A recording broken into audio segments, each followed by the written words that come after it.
All right. Now we're live. A few technical hiccups as it goes, but welcome everybody. I'm Alan Levine from Open Education Global, and again, excited to do another live webcast as a lead up to the conference coming up November 13th to 15th in Brisbane. And we're going to talk about a lot of things here, and hopefully we'll get a chance to get people excited about the conference.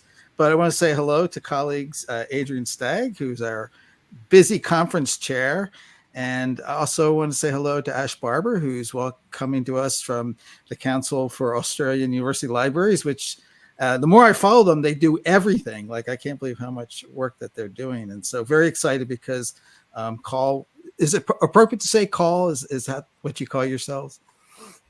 Yeah. It's going to be, yeah, it's going to be very involved with the conference. And so we're here just to have a casual conversation and to share some, Adrian and I plan to sort of like talk specifically about some things we see happening at the conference and other things as we go. But first of all, Adrian, I want to say, like, for you, I always get this feeling that organizing the conference schedule is, I say it's like 4-dimensional chess. And there's a lot of moving parts. And then it becomes like Jenga, where someone pulls the block out.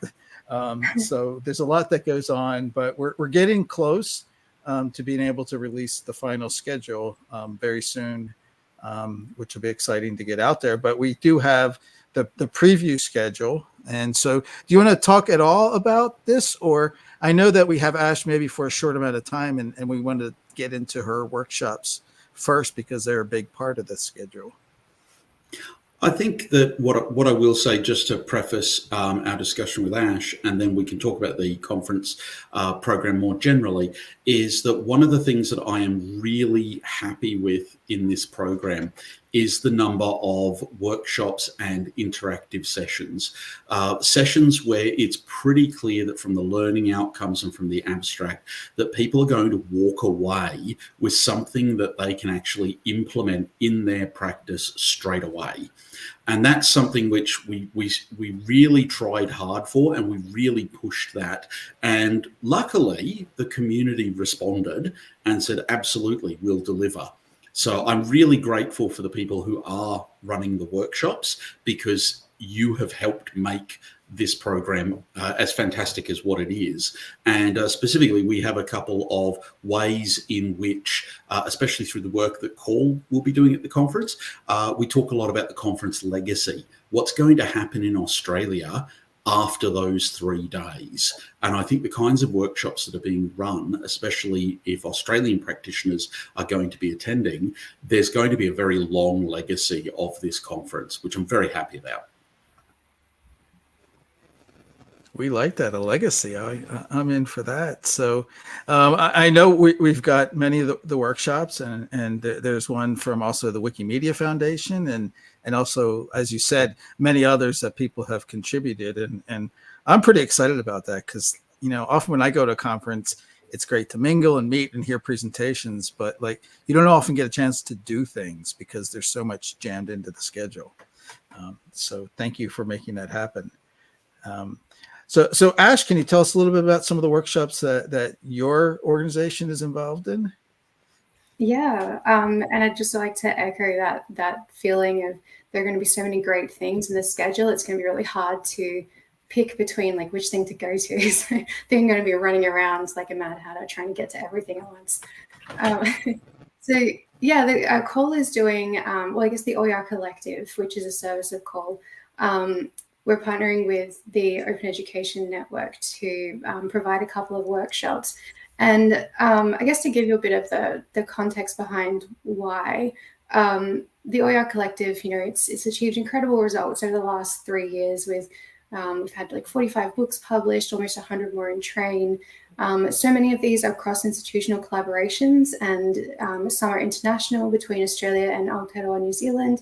Others collaborate with industry partners as well, ensuring that our curriculum aligns with the current needs of industry, so our graduates will have those requisite skills to thrive. And so building on this success, Call was really keen to leverage the momentum and the fact that OEGlobal is being hosted in Australia to really accelerate open education in our region. So we got together with the OEN, Open Education Network, to design some learning experiences that could put into practice our next steps. And I personally got to know the OEN, so like Barb, Dave, Tanya, and a lot of the wonderful staff and members of the network a couple of weeks ago when I was in North America for researching for my Latin fellowship to create Empowered OER. It was a really good experience to get to see a little bit of the inner workings of the OEN, their ethos and working for the common good of the community, their openness to share knowledge with, any old Aussie that wanders by. So I think this partnership really stems from alignment of our ethos with OEN and COL. The fact that the OEN has over a decade of experience running large-scale open ed programs, and COL has local knowledge of where our institutions are at, which avenues our institutional leaders and decision makers are likely to be responsive to. So with our powers combined, we're putting together these two workshops. One is around advocacy, which will be using a lot of the concepts from the COL OER Advocacy Toolkit, which steps people through constructing a targeted OER advocacy action plan, kind of a deconstructing and reconstructing sort of process. And the second one focuses on adapting and remixing OER. And both of these designed to be really practical, to give participants the tools to implement beyond the conference. So as Adrian was saying, to kind of looking at it from that point of view as what is the legacy of the conference. So these workshops are going to really be planned to be really impactful to ensure that when the conference sadly leaves our region, attendees in our region can truly say, OEGlobal had an impact on the open education movement here, on my work here. They can carry those tools with them as they keep learning and growing the open education movement in our region and locally in their own institutions. And because the OER Collective is, a collective, these workshops are being co-designed and delivered with participants from the collective. So we really have made it a peer-to-peer learning process as well. So that's the workshops. Oh, that sounds fantastic. Can you give a little more insights to what exactly people will be doing in some of these workshops? Like, what will they be doing in the rooms, and what will they walk away with? I can't give too much detail at the moment because it's still all in planning, and some of it is going to change a little bit, but it's going to include some of the tools from the OEN that already exist and some of the tools from COL that already exist. So, yeah. And I do have a question, because with the OER Advocacy Toolkit, and I've given Alan a range of links already that maybe he can share out as well. But with the Advocacy Toolkit and also a focus on this, how do you think that people really approach advocacy? Who are the main people in Australia in Open that you think are responsible for advocacy? And do you think that there is a huge kind of desire to see authentic practice in advocacy? So those two questions. Just a couple of small questions then. I think some of the main people in advocacy who are doing that work. I mean, obviously, itself, but also the Open Education Practice Special Interest Group, and I think that is one of the largest, I think it's the largest community in Australasia of just practitioners who are coming together just for the love of it and finding ways to collaborate together to keep boosting open education here. In terms of who is really responsible for it, I think everybody, if we just lean into the conference's theme of open is everyone's business, everybody is responsible for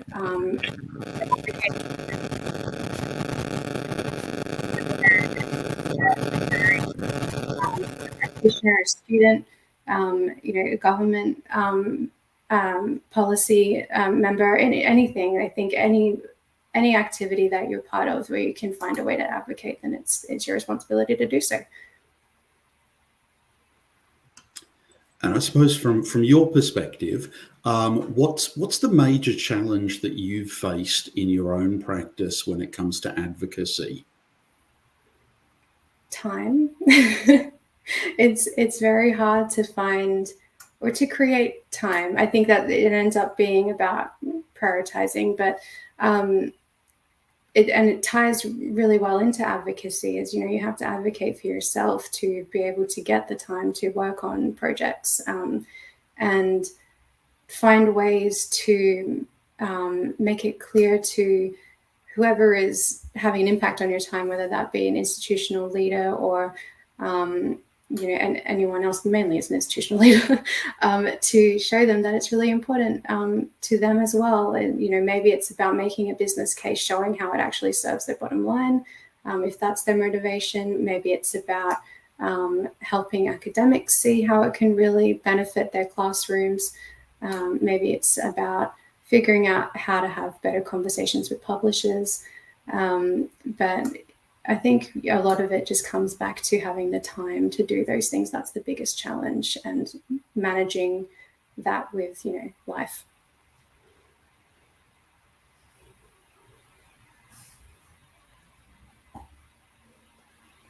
Okay, I'm going to see if my sound is a little bit better. And apologies for that. The technology goes with us. Really looking forward to this. Anything else that we want to let's talk about, are you aware, Ash, of how many call representatives will be at the conference? Like ballpark, We haven't counted, but we have a lot who are coming. I think at least over 20, I think, from the collective that I've come across so far. Which is pretty cool, considering Australia is huge, and so even though it's in our country, getting to the one spot in Brisbane is not necessarily an easy feat. And I think one of the really neat things about the conference as well, and the sense of community that we have, that Call has really fostered quite well, is that a lot of us have only actually ever met online. And we were joking actually in a meeting the other day that, for example, Ash and I have never met in person. No, we've been working. We've been working together for what, 5 years, something like that. Yeah. And another colleague who I've been working with for 6 or 7 years, I've never met her in person either. And so the conference is the first chance that we actually have to be in the same physical space. And I think that's going to be true for a lot of the people in Call.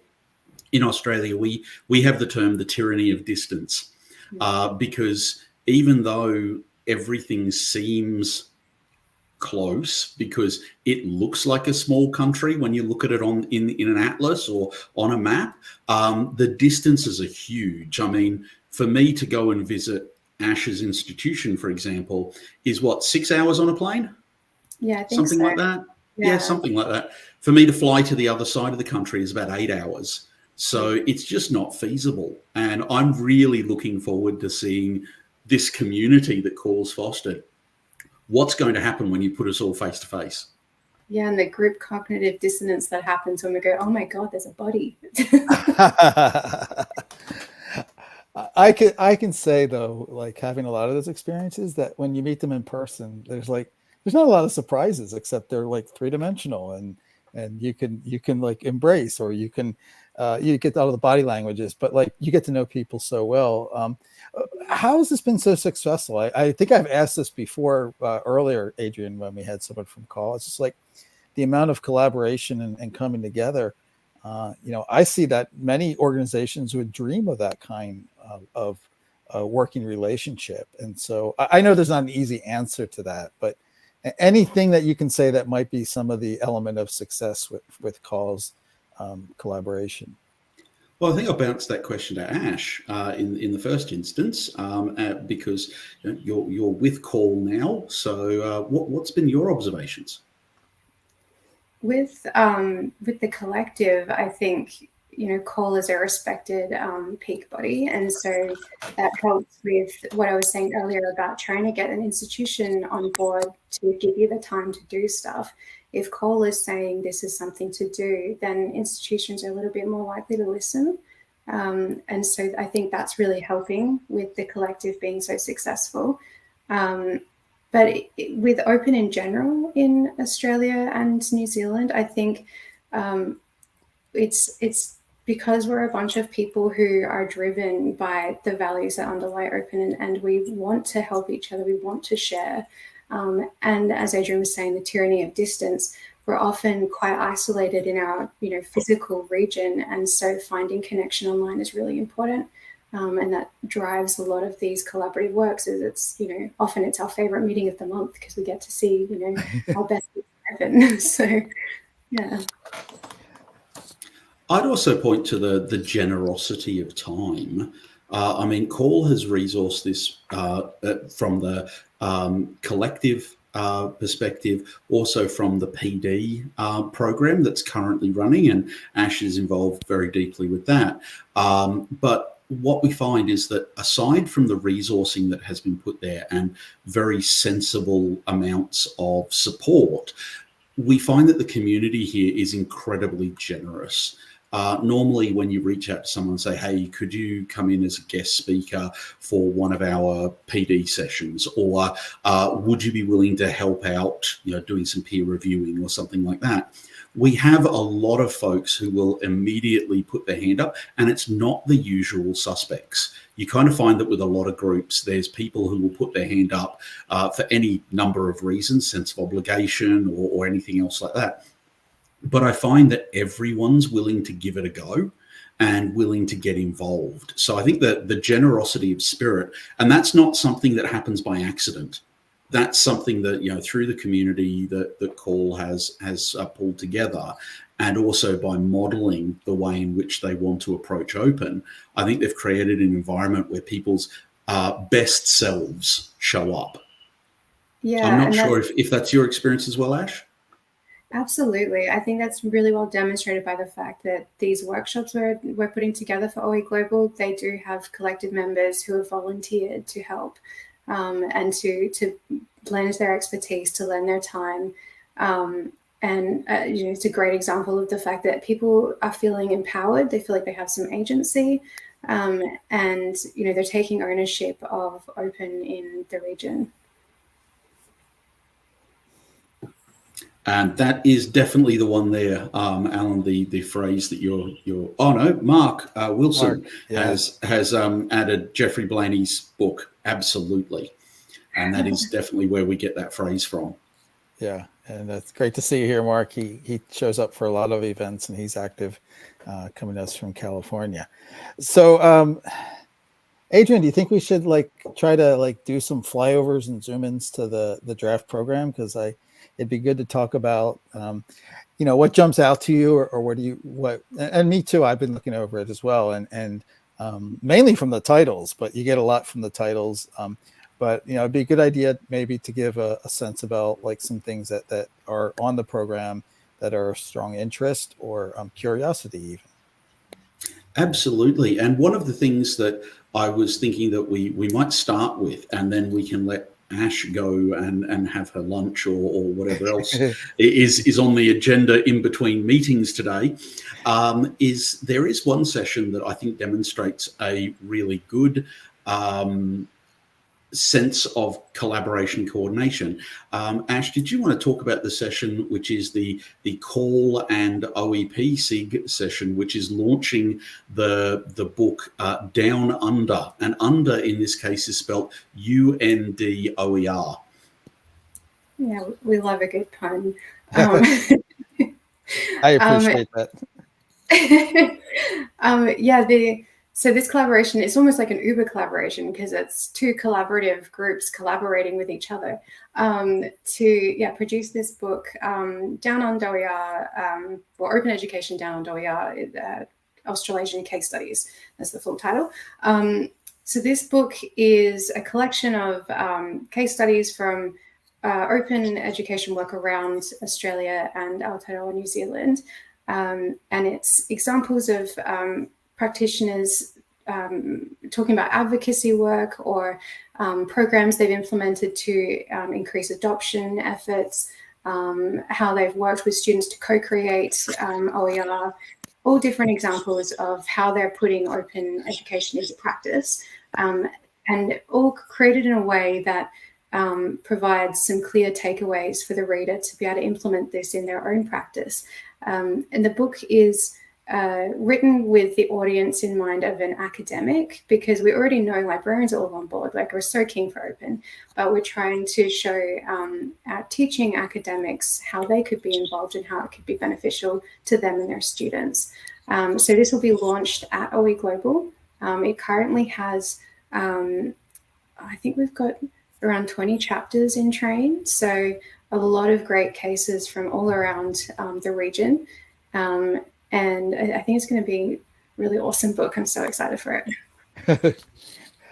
Yeah, I have to say the title jumped out. I like the point, but also the whole concept. And so this will be again on, it'll be released at OEGlobal, and I wouldn't be surprised if there's a volume 2, 3, or 4 coming after that too. Yeah, I'm sure. Absolutely. Well, thank you so much for your time today, Ash. Yes. And I hope that, I'm excited at the prospect that these workshops are even in the program. And if there's a possibility that I can escape for a while and sit in on the workshops, I certainly will be. But we'll see how that pans out. And hopefully the people who are watching this have been inspired to come along to these as well. Absolutely. Yeah. Thank you so much, Ash. Like, you're involved in so many conferences and meetings, so we applaud your time to make this time for us. Thank you. Yeah, no worries at all. All the things, all the time. All right, see you later. All right. Thank you. All right. That was brilliant, Adrian. Thank you for coordinating that. Oh, my pleasure. My pleasure. But I think where I wanted to start in terms of the program was just to start off by recognizing the broad geographic coverage that we have, and then perhaps if we look at, we'll start with you after that if you want, Alan, looking at some of the sessions that jumped out. What really came to me is that, of course, there's a lot of material from Australian presenters, but we also have presenters from Hong Kong, Taiwan, Japan, Nepal. If we go for north and then down, we've got Sweden, the United Kingdom. We have Kenya, we have South Africa. And of course, we have a lot of people coming from both the USA and Canada. And I saw the other day, as well as I was going through these, we have presentations from people from Uruguay as well. Right. So when you look at this being OEGlobal, I think that this year, as in previous years, but in this year, we've upheld the tradition of making sure that we have our eye on that global side.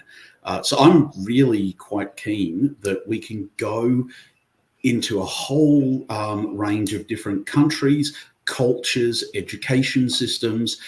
And the one thing that unites us all is this desire for open education, open pedagogy, and we can learn from each other.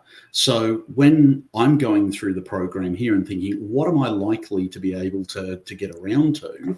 I'm deliberately sprinkling throughout this as many different countries as possible. The other side of things, of course, is that by doing that and by going to those presentations, if you see something which you think is applicable for your country or your practice, that gives you the perfect opportunity to go and network with them over lunch or to reach out in some manner, and suddenly you've got a new colleague. So that's what's exciting me to start off with. Absolutely. I almost did the same thing, and I'm pretty sure I'll add, I saw projects where people related. I saw Saudi Arabia and the Beirut, and there was a presentation about open education in Belize. So again, that's definitely a strategy to think about as you're looking at the conference, a chance to sort of experience the global perspective.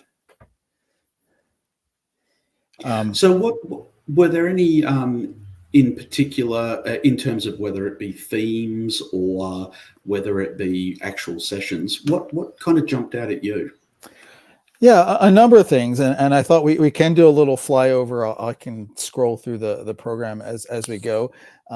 Obviously, there's a lot of AI in there, but it's not just the gushing about the technology, and it comes into different places. And so there are tracks related to artificial intelligence, but you see other sessions where it comes into play, and it's no surprise, but it's not obviously the main theme of the conference.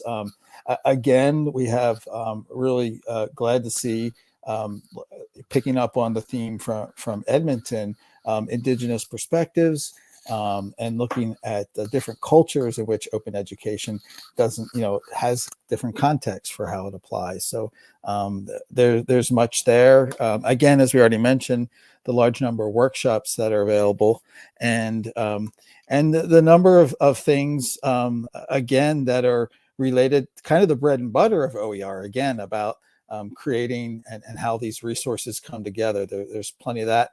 Policy sessions as well, and people dealing with systemic issues in open education. So I think more of the typical conference dilemma is going to be like, how do I parcel out my time? But we definitely hope in the idea of legacy that some of the sessions will be able to be recorded, some will be live streamed. We again will be encouraging all presenters to share their materials, which usually happens. So and again, like I think the way you suggested is that a key is just identifying people that you can maybe make contact with, even if you don't get to go to their session, and then you'll be brushing up against them in the hallways. And that's one thing that it did surprise me when so my first Open Ed conference was actually OEGlobal the year that it was in Delft. And I don't know if I've said this before, but I was kind of terrified as I was walking around because I described the experience as walking around my EndNote library because all of these people whose work I admired and I quoted, I'd kind of added into my own work, and people that I considered were guiding lights. And you went up and talked to these people and they were just so friendly. Mm-hmm. There was no kind of sense of power distance. There was just a case of, oh, hey, we're both in open, and let's have a chat about things and let's keep in contact. So one of the things that I suppose that for a lot of the Australians I know, this will be the first Open Ed conference that they've been to. And no matter where in the world you are, if this is your first Open Ed conference, the one thing that defines our community is generosity, approachability, inclusion. So if there is somebody that you feel, hey, I really like their work, I wish I could talk to them, go and talk to them, because the open community I found is so warm, really, I mean, open describes it. And people don't have that kind of, sense of distance. They're very happy to just muck in and do neat stuff. And so I would really encourage you, if you spot anything that you like, go and talk to the presenter. And I know actually Edmonton was my first OEGlobal conference. And this funny thing happened is like, so many people were big people. They were tall. They were in stature. Like in Zoom, everybody's the same height, right? But but also just that presence of people. And like I remember the first people I met was like in the lobby of the hotel, and people would come up and say hello before the conference. So there was that bubbling of excitement. But maybe.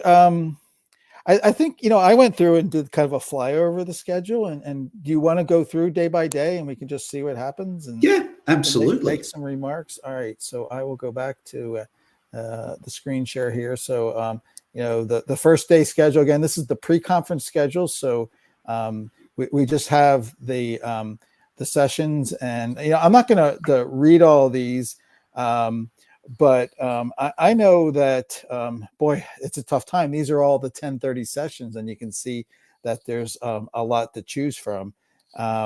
but I saw V, who we met in one of our early conferences with a couple sessions on here. So excellent to see that.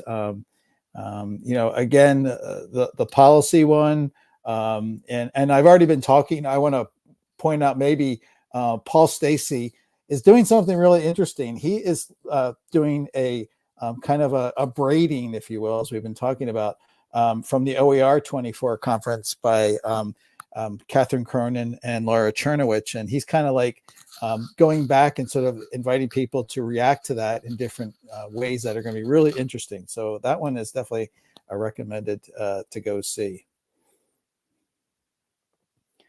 I was really pleased to see that throughout the conference there are a couple of papers on open and climate change, which has been definitely, since Creative Commons launched their initiative a couple of years ago, I've noticed that there's been an uptick in that area. But the other things as well that I noticed especially around the first session is one of the two workshops, which was about creating supplemental materials for open textbooks using AI. And I think that's a fascinating thought that at least with open textbooks, one of the things that we don't have very much of is supplemental content, very similar to what the traditional academic publishers have. So you adopt a textbook from a big publisher and you get slides and quizzes and case studies, all of those sorts of things. And the same is not true with most open ed textbooks. And I'm really interested to see if there is a use case for AI in helping to build maybe the first draft of supplementary materials, but this might be a way of addressing the gap. So that workshop really jumped out to me as well. Yeah, and I have to admit this 1 and 2E, which is the OER and higher education track, you see AI kind of got in there with this one from Stephen Chang and Julian Paquet about what can OER do that AR and traditional textbooks cannot. And so, not it's like a side thing, but I think it's really an interesting perspective to see like what is still valuable about these things that we do in creating OER. Absolutely. And I think to harken back to one of the points that you made about, the choice, I'm looking across all of this and thinking, I love policy in education, open education.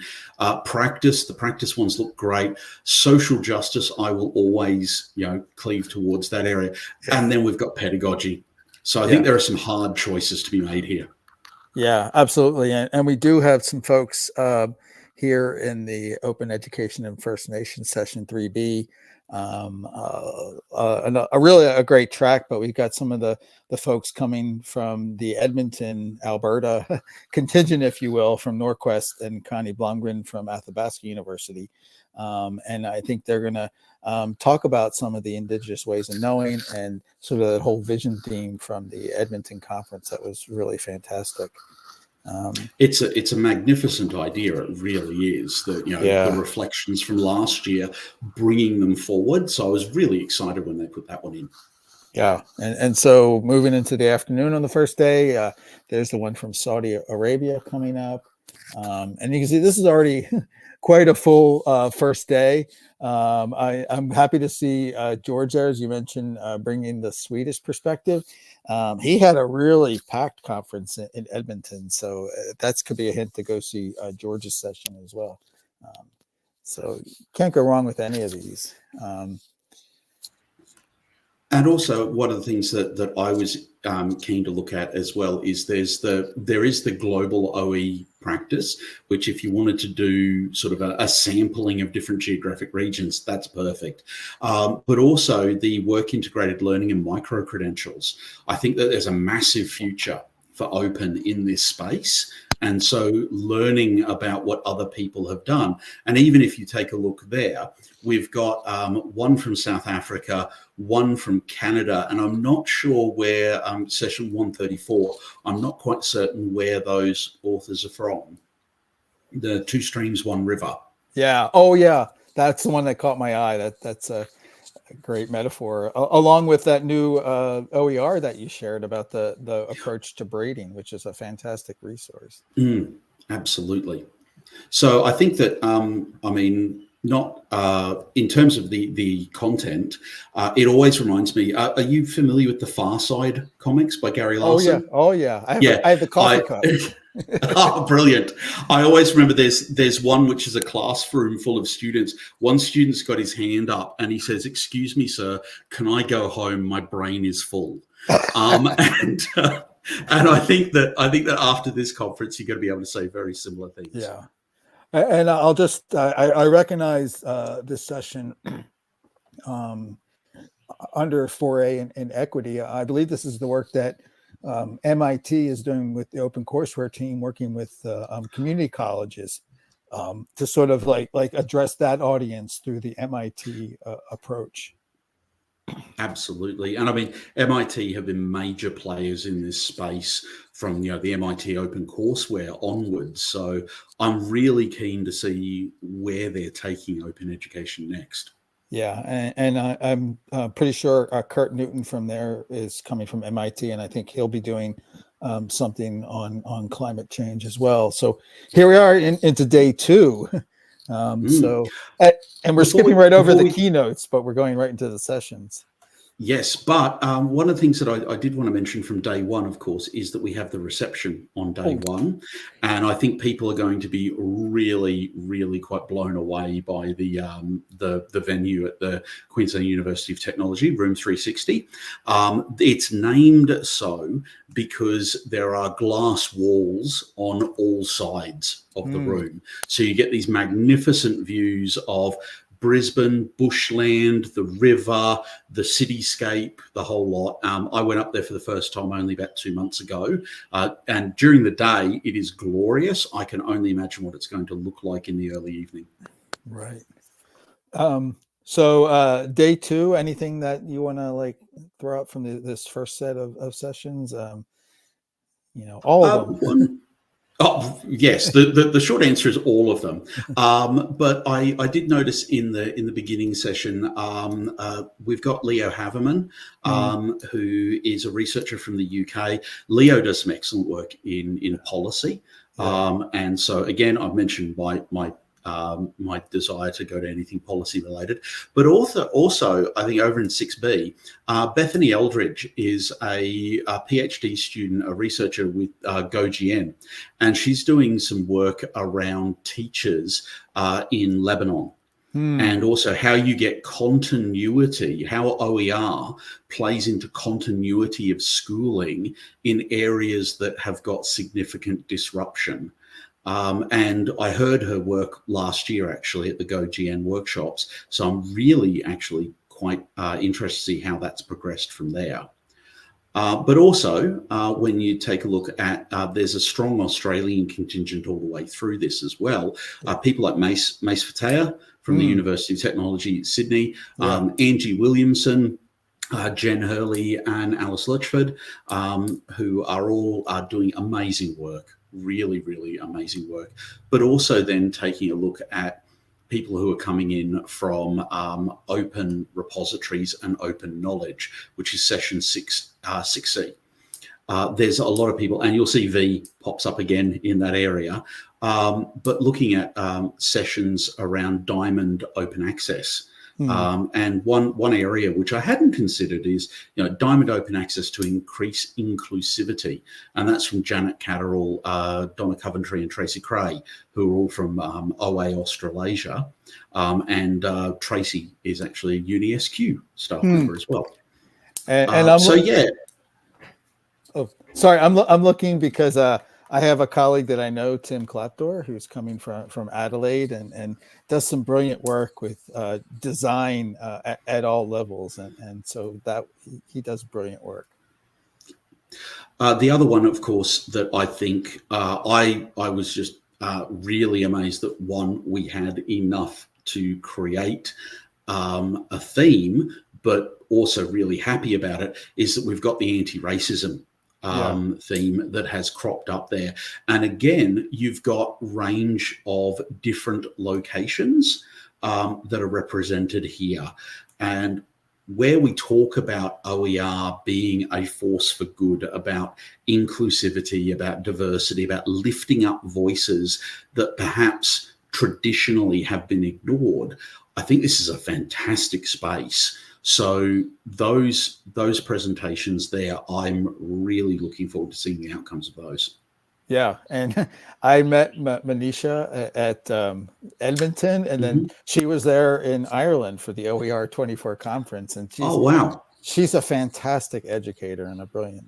So I recommend her session as well. I will point out that from a title perspective, the workshop there, one which is called Sneakers or Boots, yes, exploring open edge. I want to know more. Yeah, I really want to know more. I'm with you. A good title will almost get me every time. So, and again, we've got the pedagogy, and so excited to see the GLAM track, which of course ties in with our keynote speaker as well. Absolutely. And also, I think when we talk about the collaboration potential, in the afternoon under the digital tools, we have first of all a session around open source digital tools, which I'm always looking for alternatives that I can use to the big commercial products. But then also there's an introduction of the ICDE Technology and Innovation Network. And of course, ICDE does really groundbreaking work in OER, and they have sustained their tracks in OER for a number of years. So to have them coming to the conference and to be looking for collaborators, I think that's, well, one, that's a humbling thing to start off with. But two, I think that's a really, really good way to spend the afternoon. Yeah, and I'm excited because I've worked with Julie Lindsay before and some stuff with K-12 education a lifetime ago, and so I'm glad that she'll be there at the conference. Excellent, excellent. All right, so man, day 3. Are we tired yet? My brain is full. Yeah. So yeah, we mentioned Kurt Newton from MIT, always a good pick to go. We have Nawaj from Nepal, who Yes. I'm excited to listen to and meet. Been very active in OEG Connect and becoming more active in OEGlobal, and that's an exciting connection for us.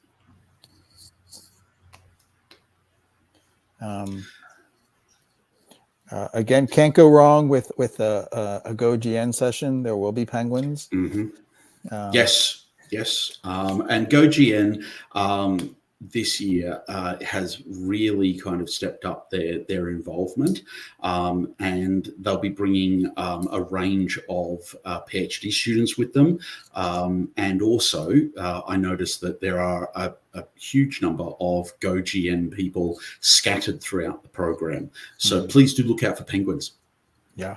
And definitely want to draw attention to the Taiwan Open Education Consortium. Always have a strong presence, and they do again on the schedule, and some really brilliant work coming out of that part of the world. The two other ones that I wanted to point out was one in both of them are in the social justice area. There's Surya Shankiani and Carolee Klein. I've heard them speak because we had them as invited speakers at the OEP SIG last year, and it was one of our best attended webinars for the entire year. People still talk about how good that was, and so I'm really pleased that they'll be here. Again, people I haven't met in person yet. And then the one afterwards, Amanda Gray in Karamaja. I think the Zero Textbook Cost Initiative is something which has not completely caught on in Australia, but a lot of us are curious and a lot of us are thinking about, well, how do you actually make it work? So having something which is described as a nuts and bolts approach, I think that's going to create legacy as well. And I've watched and admired KPU's work for years. I think they do amazing work, and also they really embody that whole approachability of the open community.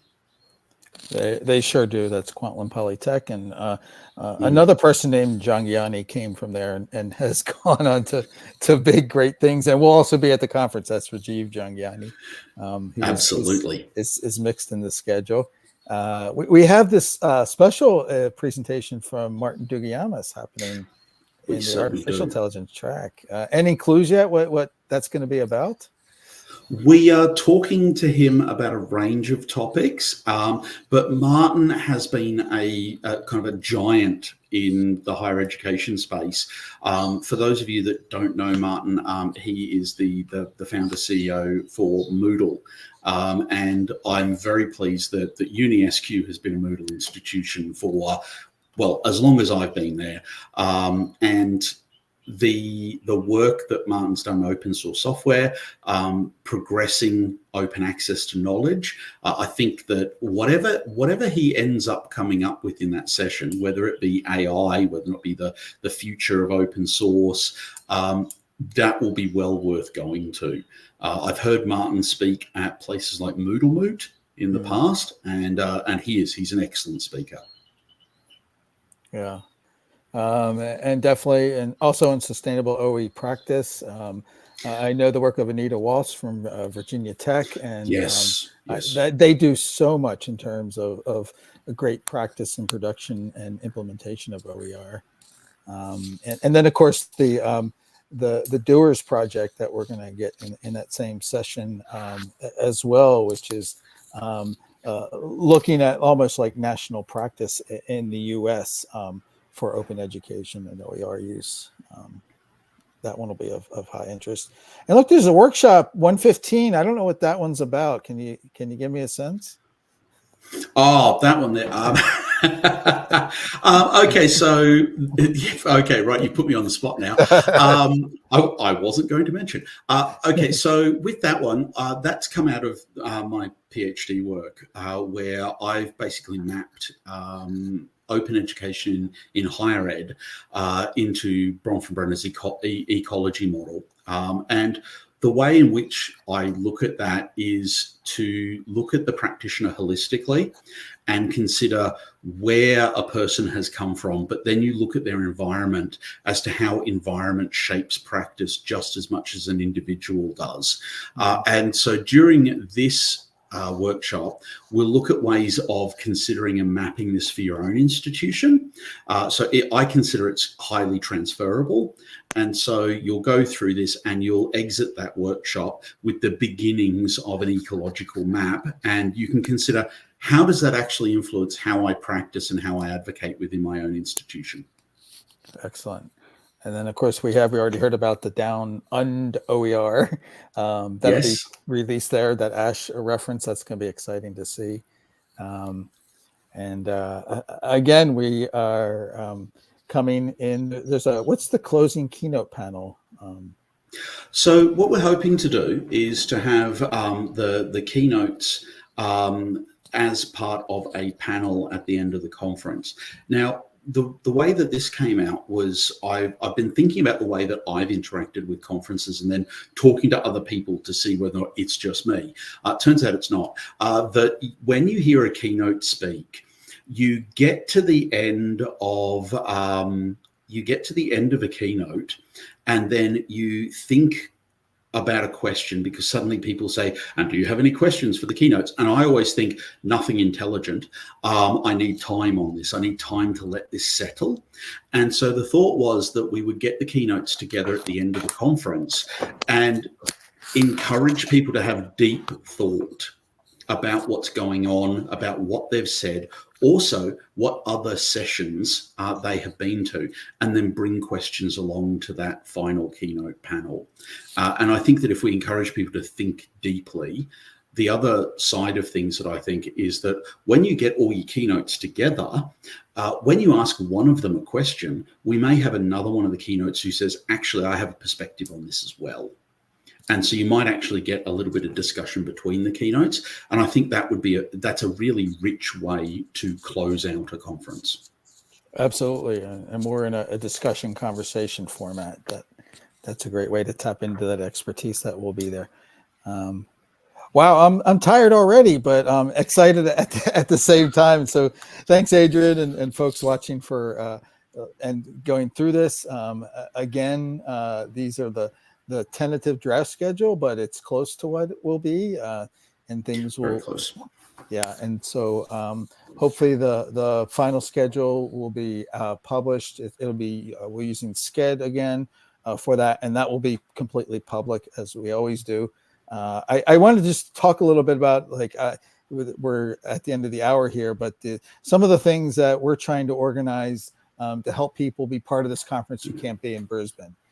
So like I had this concept, I call it the AND conference, and it comes from the rules of improv where you yes and you contribute, you add on to it. So we're not doing a hybrid conference, we're not doing a virtual conference. Those are hard to do, but still some of the things that you will find, and we'll be getting these materials up on OEG Connect, which is our connection space for people who are both there and not there. One, we'll have sessions streamed. But again, like a lot of them, are in the wee hours in parts of the world. So, but they will be recorded and they can be played back later. We're playing with this idea of having a sort of ongoing audio, some of it live from the conference. And it's my idea I call Conference of the Air after Australia's School of the Air. And it will be more or less, you can go there at almost any time and hear something conference related. It'll be pre-recorded content. We'll be looking for people to contribute content. We have some people who are going to put together some music for us. So it doesn't have to be all official, but we're looking for ways to bring the human voice and the sound through this format. And some sessions from the conference you'll be able to listen to this way. So if you're on the move and you can't watch a screen, you can tap into it. It'll be archived. And we also have some ideas to sort of run a little bit of a pre-conference, unconference, more asynchronous, but again, a way to sort of like connect with people, have conversations in the OEG Connect space, have a couple samples of these live sessions. It will be the last one of these that we've done, Adrian, and I just thank you so much for being willing to do these live webcasts. And so this will be the last one that we do before the conference, and it'll be, again, building up some more of the excitement, and hopefully, or ideally, maybe we can invite in some people who are presenting at the conference to talk about their work, and maybe again some of the keynotes. Yeah, is it 49 days or is it 48 now? Because you're one day ahead. It is 47 days and 20 hours. Not that we're counting, but no, I'm actually really excited that, in 48 days' time, we're going to be in the thick of things, and we're going to be surrounded by all of these people who have come from all over the planet. This is spectacular. Yes, and to answer Mark's question, I'm trying to do some things kind of like virtually connect. We may do that through the audio. We might have roving reporters. Last year in Edmonton, we did a couple of these sort of like live webcasts that will come out. And again, we're hoping people there's things you can listen to and tune into, and you can go and click on the presentation bits. But we're also hoping people we're hoping that they'll be willing to throw into OEG Connect like what they're working on that is related, because again, the theme of open being everybody's business. And so it's not really presentation style. And so we've been playing with this idea of virtual posters, which are not the things that you create, but actually the people who post things. And so we're just looking for, and Mark, you've been always very, participatory in OEG Connect, and we're just looking for people to share either links to their work or put out a question or engage people in conversation. And, we'll have some of our activities. We already have the digital postcard remixer from Brian Mathers, and we'll come up with some other connective activities to let people, mingle between those in Brisbane and those not in Brisbane.